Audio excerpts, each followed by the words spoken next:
Hi, this is me, Amal Hermes from Vivian Hair Design in Spain. As you see, I have here a lovely, nice lady, Susan from Wales. Yes? Susan, what can we do for you, please? I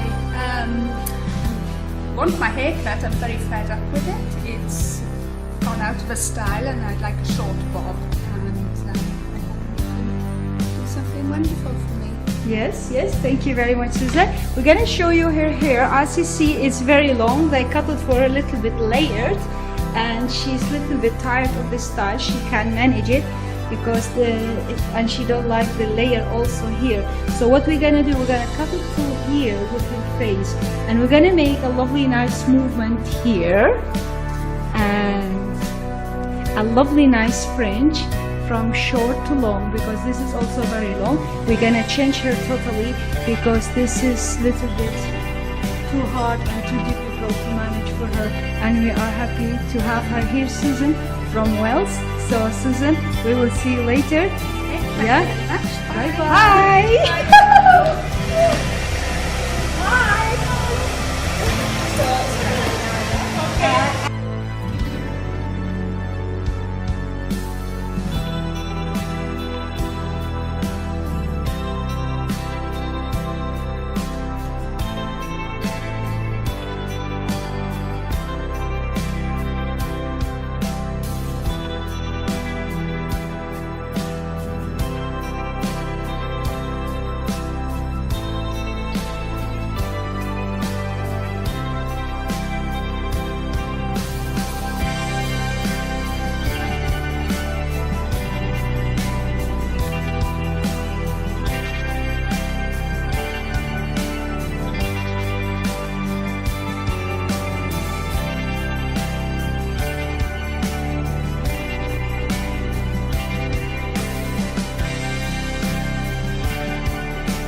So hi again, I'm here back with me. We have here Susan from Wales. She was first time here with us. So hi Susan again. Hi. This is her finishing touch. I'm gonna show you now. This is the result of her hair, a beautiful, nice bob line. I'm gonna turn a little bit the chair so you can see it. I'm going a little bit from this side. And from this side, Susan, thank you, Susan. Yeah, very nice, very attractive. We are here very happy with her style. So here in Vivian Hair Design, we are very happy. So we have here Susan. Susan, do you like your hair? Oh, I love it. It's one of the nicest cuts I've had in a long time. Thank you very much. It's Oh, lovely. thank you. Thank you very much for visiting us in Vivian Hair Design. This was Susan from Wales, first time in Vivian Hair Design. We had made for her a beautifully hair makeover, and we are very happy she's been with us here. Thank you for visiting us in Vivian Hair Design. Thank you. Bye-bye. See you soon. Bye.